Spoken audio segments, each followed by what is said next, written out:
So yung mga ka-rider, no, may tanong na tayo dito. Taga Binyan, naka 180, 28mm, pero malaki na yung pilot, 125.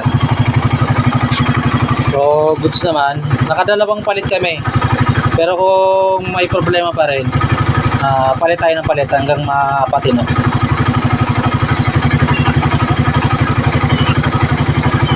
Yung unang kabit namin, nagdi-delay siya sa 2,000 RPM.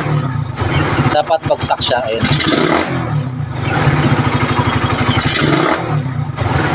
Tapos issue natin ito, namamatayan din.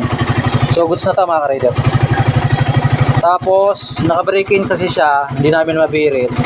Sabi ko sa kanya, pag nabibirit niya na, kung may problema, balik sa akin. Libre naman na yun.